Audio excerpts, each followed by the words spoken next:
Hi, this is wonderful that we are talking to you today, Sheila. I think that's what I would like to call you, and not.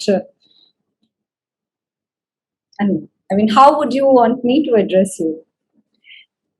The way you want to address me. So you feel comfortable with Sheila, then Sheila is the right address.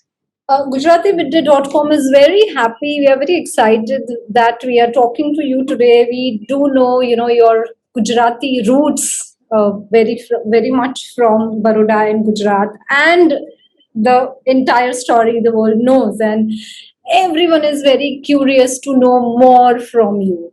Uh, my very first question, when I saw the documentary also, my very first question to you is which questions tire you a lot? Like, The, the most of them, one of them that comes in mind as you ask me about redeem. Are you, your work now redeems you?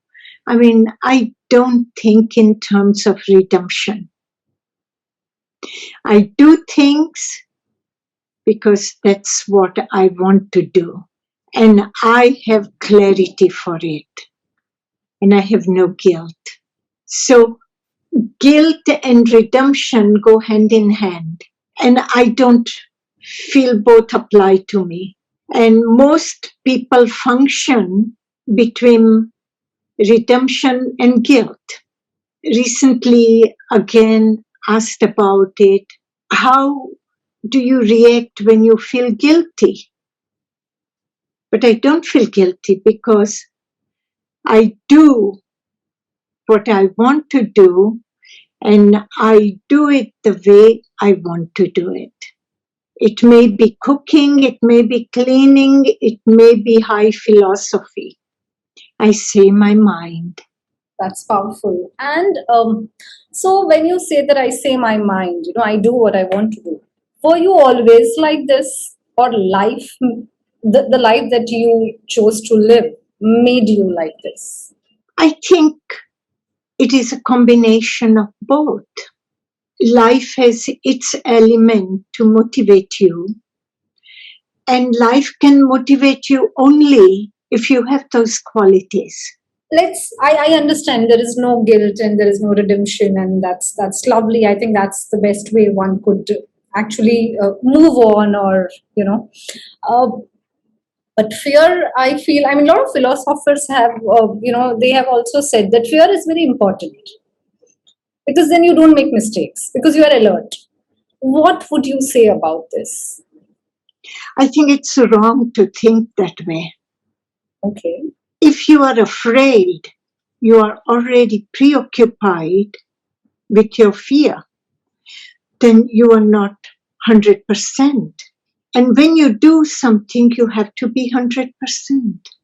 And as I said, that which are the questions that really tire you off? And one more thing I wanted to ask you, that when they talk to you about Osho Rajneesh, they want to know. I mean, I have heard that people ask you that were you physical with him? Were you, how close were you with him? Does it irritate you that why? I mean, after all these years, why people want to still ask the same questions? Because their life is based on those values. They can't move in their own lifestyle beyond that. And they are curious about did I move or was I stuck there? Honest way to ask, I feel this way. And I'm curious, how do you feel about your relationship? That would be honest. So I would pose that question to you, which you said that would be an honest question, because I would want to ask you that, what would you say, answer about the question that you said should be asked to you? I have answered this question not in my form of presentation, but I have answered. And I say the same thing what was my reality. I was in love with this man, and still I'm very much in love with him. Love and sex are two different things. I never for a moment engaged my feelings with sexuality when I thought about Bhagwan. With Bhagwan, I only felt love, respect, reverence, and gratefulness. In today's world, a lot of people talk about unconditional love. People, say gratitude, and they all try to be in that zone, or be in that feeling of unconditional love. You picked it up really early, like in that age, where the youth is there, hormones are there. I mean, everyone wants sex. I'm not asking you about sex, but what I'm asking here is that idea of unconditional love. From where do you think it, entered your personality? Was it the way you were, taken care of by your parents? Was it your childhood, or it was something that you read? I simply fell in love. A young girl falling in love. And when you fall in love the way I fell in love, you don't use your mind. You don't think too much. You're simply in love. Whether hormones are flowing or not flowing, whether you have the hormones or not, I simply was in love. And it was a wonderful, beautiful feeling that I had. Did you fall in love without any expectations of reciprocation? Love has no expectations. Otherwise, it is not love. Otherwise, it is a business. You do this for me, I do this for you. It's been a long time from your association with Rajneesh, and then your life in Switzerland. I want to ask you that which are the five things which are still unchanged in your personality?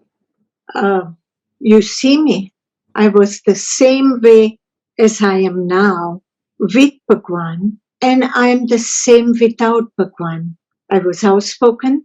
Okay, I was a bit younger. Maybe the language is little changed now in old age. While in the surrounding I live in it, there are not many conflicts or the so. You had to use the language that I used then. It is only differences of the age. Otherwise, the basic character, basic understanding is the same. Okay, so the core is same, your personality's core is same, that's what you are saying. But then what are the things, I mean, other than language, or the way you operate with the world around you, or the way you behave with people around you right now, because the environment has changed? What are the things that are changed other than these two that you already mentioned? How have you changed? I still live communally. I still manage my life by myself. No, it is, one cannot dissect life like that. Maybe journalists can do that for me, and they are doing plenty of it. But it doesn't disturb me. See, life is all about moving on. Things change, situations change, the place where you stay changes, the way you look change, everything changes. Change is only constant, as we all know. Uh, how much have you moved on from your years with Rajneesh? I have moved on. He doesn't exist anymore in body. I have moved on with my life. I found a way for my life before I was with him, and I was living his life. And yeah, in a sense, I have not moved far from him because I still love him immensely. Not only that, the lessons I have learned from him, I apply on a daily basis here in my work that I do and the life I live. Which are the lessons that, in fact, I was going to ask this question to you later, that which are the things that have stayed with you that you learned from him? You already mentioned that there are lessons that learned from him. Which are the things that you still live by, which you received from him, maybe, during that life, or maybe by listening to him? Love, life, laughter, and acceptance. These are the lessons. And they haven't left me, and I have not left them. So you said that acceptance. You accepted, acceptance is huge virtue, but he could not accept you after certain point of time, the way things went in a different direction. Do you think that the preacher could not follow what he was trying to teach the world at some point? What he did, that is his business. That is what he has to reply to. I, a lover of him, I am a bit more generous towards him. And I say that I have remembered him saying often, don't look at my finger, look at where I'm pointing at. Meaning, don't look at it whether I follow the teaching or not, but I want you to learn something from me, and I follow him to the T. How do you want people to remember you? They don't have to remember me at all. Same as somebody says, how should I address you? Address me as how you wish. Call me hey you. That is a good address for a vagabond like me. It is not a question. And it is more honest. You see me as I am, and you have to interpret me through your life's experience. So the kind of work that you are doing in Switzerland, it's remarkable. It's fantastic. But when people talk about you, or when people, show their curiosity towards you, it's because of, because your connection with Rajneesh. How do you feel about it? Do you not want them to see what you are right now, or it doesn't matter? Well, some people are short-sighted and some are long-sighted. I cannot change their view or their focus. There are people who see my work now and amazed with the work that I do.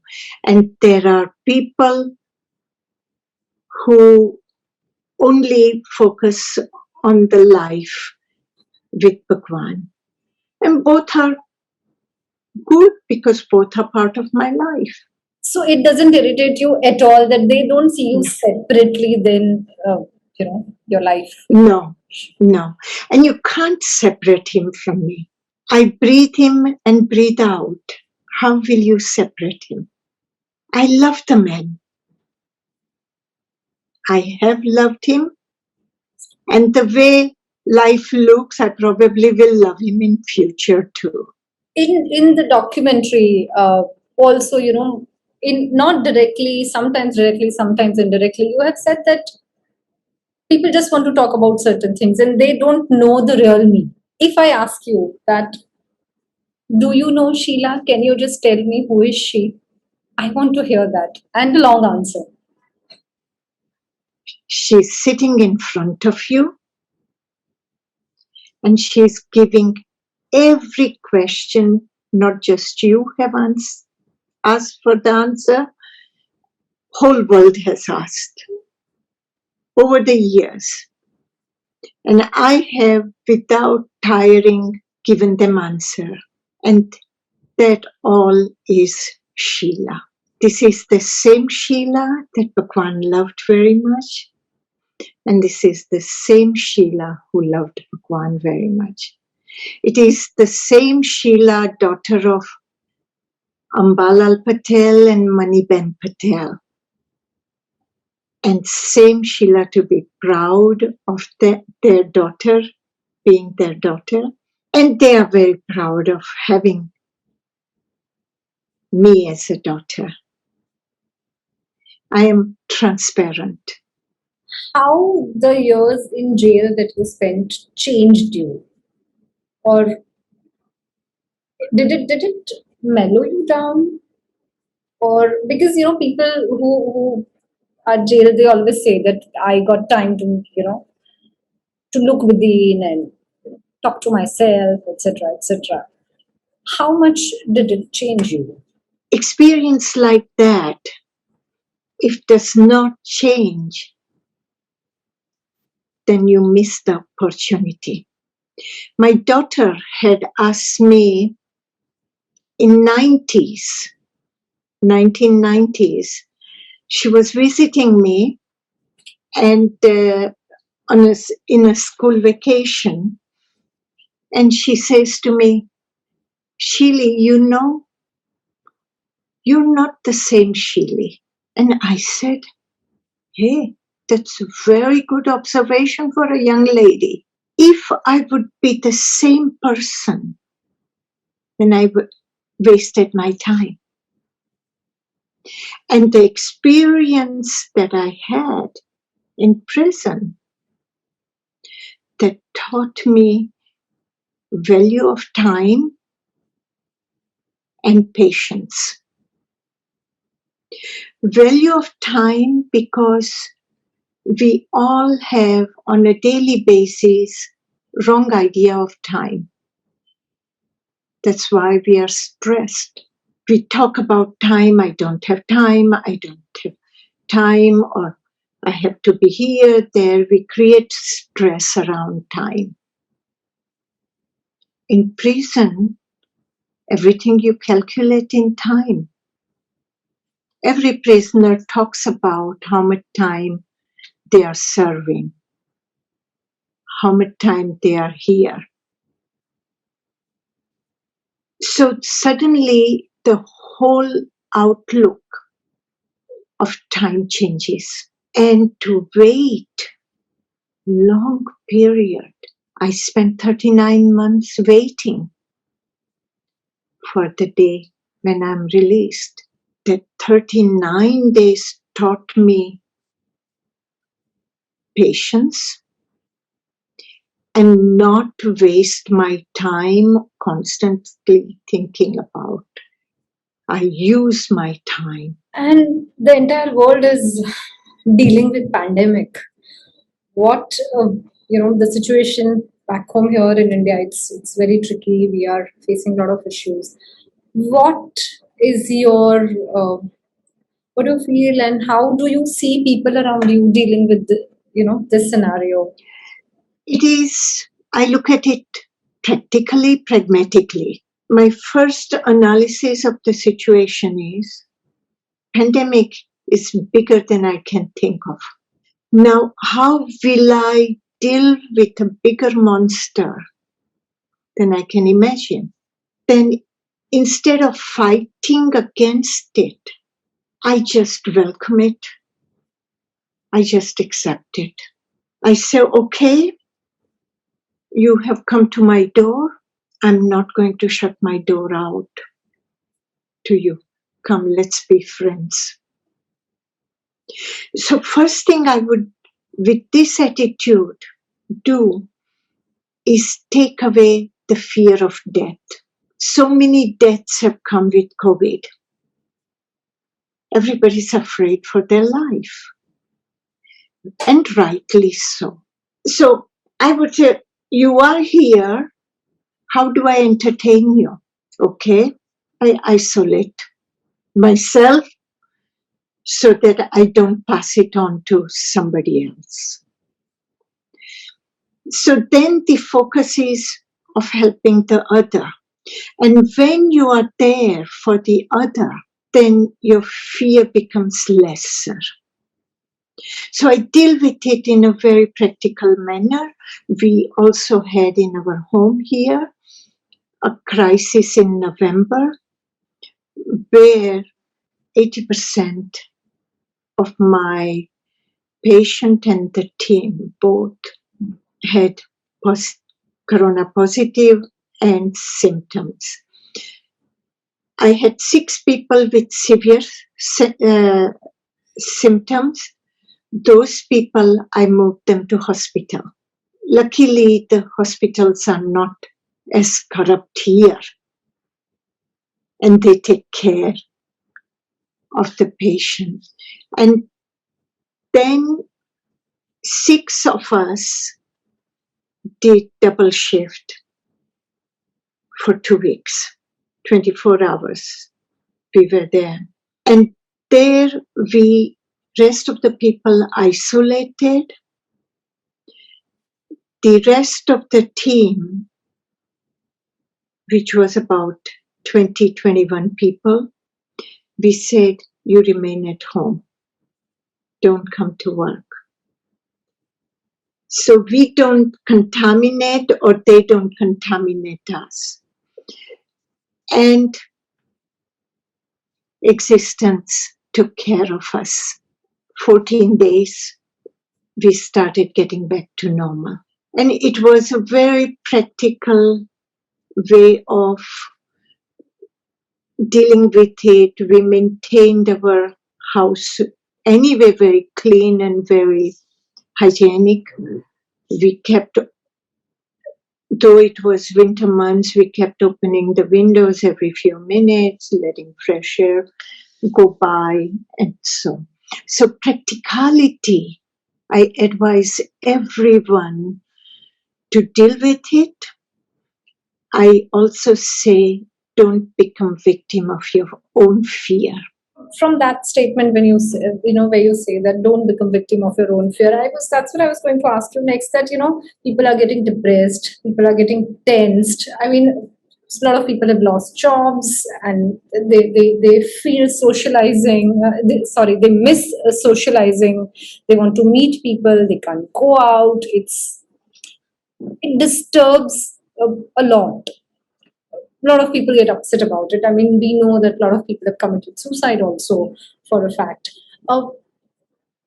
What would be your general, basic, should I say, advice or a tip to people to deal with this frame of mind? Advice is, you cannot avoid the situation. And when you can't avoid it, be intelligent and accept it and take this opportunity to become your own best friend. When you know how to be best friend for yourself, then social life will have totally another meaning. So that would be one of the most important advice, that take time to understand yourself. Nature has given us this time. And why do we occupy ourselves with social life? Because we are bored with ourselves. Instead of getting bored with yourself, know yourself. And then India has beautiful music, so beautiful, positive music. Bring those vibrations in your environment. I begin my day every morning with lovely, positive music. And I sit with my people around me, drinking my coffee. And my team starts coming one by one at work, and they join in the coffee. That is our morning ritual. And we talk of nothing, and we talk from the heart. Do you think people, or does it happen that people come up to you asking for all sorts of advices and, Do they expect you to be maybe an agony aunt or someone who will philosophize their life and give them answers? Does that happen to you often? Yes, daily basis. I get a lot of emails and I get the Instagram. People advise me, or people on Instagram will only say hi, good morning, like that. How do you feel about that? And especially after that wild country, while you were like, oh my God, who is she? Where is she? We want her. Uh, that sudden, so much attention. And there was a gap. Of course, people knew that you were there, and how. But I had that attention when I was in Rajneeshpuram also. Yeah. And I have attention here also from my people and my team. It is sort of normal. I don't think much about it, and I give matter of fact, practical advice, whoever asks me. So now we want to know, small things about you. Like you said that you have your coffee, so I believe that you are a coffee person. Yes, I drink 2-3 cups of coffee a day. And I drink it black, no milk, no sugar. I have drank coffee since I was 18 years old, black coffee or black tea. Nowadays, I drink during the day herb teas and things like that. What kind of food do you like? And I like basically whatever is cooked, I'm game for it. But to maintain my health these days, I watch out a bit. I am a diabetic and I'm disciplined. It is, if I don't eat sweets or if I eat less carbohydrates, it doesn't drive me crazy. It's okay. Then I eat more vegetables and salads or more cheese. and from your recent trip to India, I don't want to ask you how did you feel, because I mean 34 years. What happened? Like I, I was getting old and I had a desire to come to my country, my home, last before dying to see. But my sisters, they wouldn't let me go out of their sight. And somehow, in a wonderful moment, this Anurag invited me, and I told my sister, look, I'm going to read you an email. I won't tell you my opinion of it or how I feel. You give me your opinion first, and whatever opinion you will give, I will accept. And I read her the email, and she said, shit, I have to say yes, you can go. And that's how. And then my 2 secretaries who have been with me for 20 years, last 20 years, working with me, and they love me very much. And they said, yeah, if Meera says yes, then we say yes. But you can't go alone. You have to take us both. I said, accepted. And then my sister Meera starts organizing. You have to go to Indian Embassy, you have to get a visa. She reads up what documents I need to take for a visa, etc., etc. So she helped me to push me to go towards my desire. It was the right moment, I think. do you think that, as after Rajneesh, there is no one to take his place? There is anuyayi, as we say that, padadikari, the word that we have in Gujarati and Sanskrit. I'm not saying that he'll be forgotten. But do you think someone is needed to carry forward that legacy or not? When you ask me, Bhagwan made us independent. I don't feel a moment that Bhagwan is not in my life. And he has given me enough insight to live my own life. He has told us to create communes wherever you go. And that's his teachings. He gave us a way of life where we can live communally together. In principle, basic understanding, people are free to do what they want to do. Bhagwan has left so much book knowledge behind him. His knowledge, he had put it in so many beautiful words, so many ways he has analyzed different life, religion, traditions, etc. And to make that available to public, make that available for the future generation, they need somebody to organize it.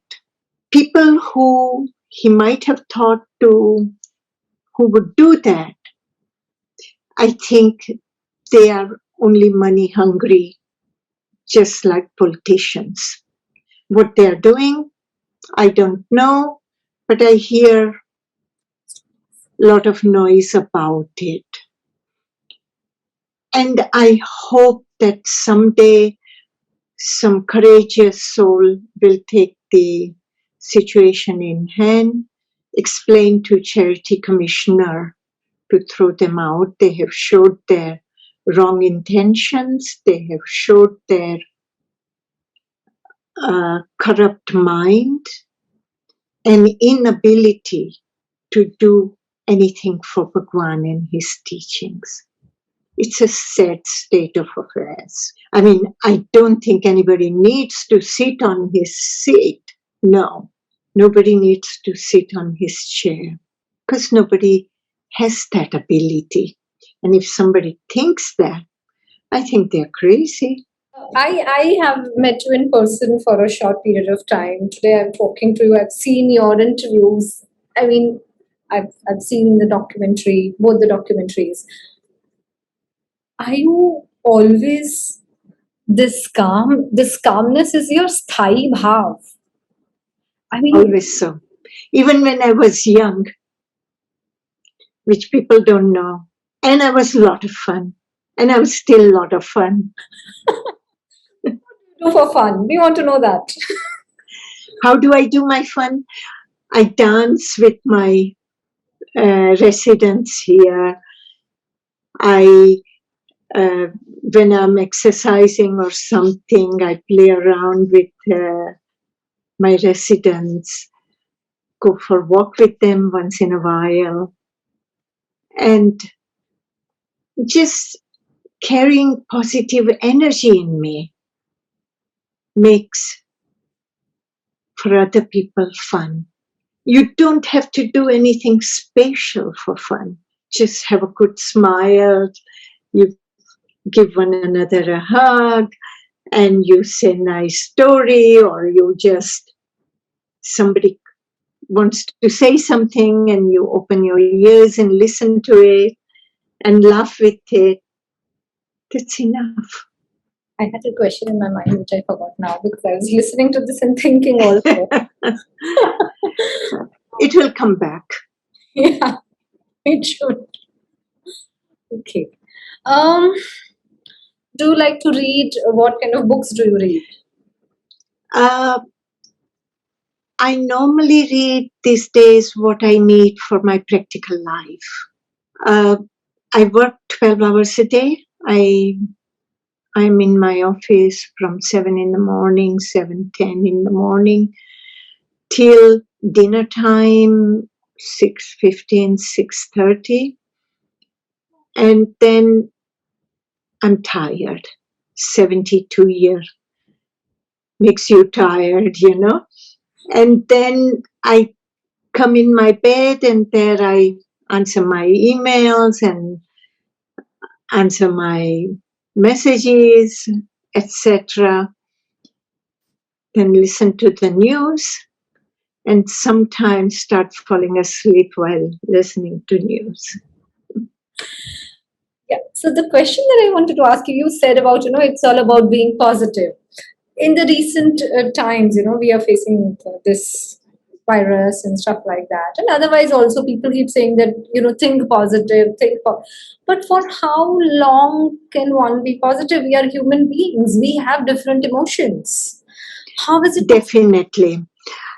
It is being positive can be also a good habit. Okay.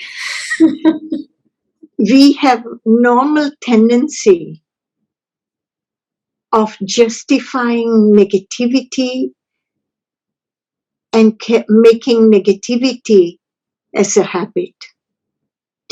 Where we doubt people, we doubt situation, but there's no reason. Instead of trusting, we choose doubt. And that's what people consider being intelligent. But I consider, no, that is hurting yourself. And yeah, there are moments where you feel, oh shit. Good. Be honest with that moment. Feel like shit and recognize I have no choice but to come out of it. And the moment you recognize, you will be out of it. And this is how people must make on daily basis a habit to come out and make a positive habit of being out. I take it as a habit. I have seen my mother always smiling. We children never knew when she and Bapuji would have hard time or difficult time. We never knew. She was always smiling. I have never seen my mother for a moment in a bitter mood. I am not bitter, not because of me, because of my mother. Learned it from mother. Ba was always a smile. She was like sunflower. હું તમને sea of કહું એ પહેલા we all know કે તમે ગુજરાતી વડોદરાના છો મૂળ અને ઇનફેક્ટ આ ડોક્યુમેન્ટરી માટે વેન યુ વિઝિટેડ ઇન્ડિયા તમે વડોદરા પણ ગયા તમે એ હિંચકા પર બેઠા જ્યાં તમારા બાપુજી રોજ બેસતા તમારામાં કેટલું ગુજરાતીપણું છે હજી પણ બધું ઘણું છે પણ લેંગ્વેજ ઓછું થઈ ગયું છે લેંગ્વેજ ગુજરાતી ભાષા ભૂલાઈ ગઈ છે પણ મારી બહેનો જોડે તોફાન મસ્તી કરતા એક બે શબ્દ ગુજરાતીના બોલાઈ જાય તો એ લકી ડે છે ઓકે વાવ અરે વાહ એટલું સારું ગુજરાતી નથી આવડતું એક દિવસ બીબીસી માંથી કોઈ ઇન્ટરવ્યુ માટે આવેલું અને એ બંને ગુજરાતીમાં ઇન્ટરવ્યુ કરવો હતું. I was, for me, no. I can think only in English, no? So words don't come out and I could not do the interview. I said, I'll try, but it was not possible. To state my thought clearly, I need to switch it. Yeah. So, of course, we know that Rajneesh has a very, very deep impact on your life. But who are the other people, leaders or writers, philosophers, parents, who have very lasting impression on your mind or whom you look up to? 3 people in life. I call it triangle of my life. Mother, father, and Bhagwan. And they complete the circle of my life. So before I let you go, anything that you would want to say, you would want to share, because I'm sure you have been asked endless questions, but there must be some question that nobody has asked you, and you still want to say something. Uh, That's impossible. I have been talking over 50 years of my life, in Rajneeshpuram after I left Bhagwan, and last 3-4 years, a lot more. But I would like to say to all young people like you, think of beauty you carry in yourselves, beauty around you, and don't get disheartened. Ups and downs come in life, make most of it. And when you are 72 like me, you will look back and say, oh, life was not so hard. It was fun. Remember that. Thank you. Thank you. Thank you very much. It was wonderful talking to you. Same here.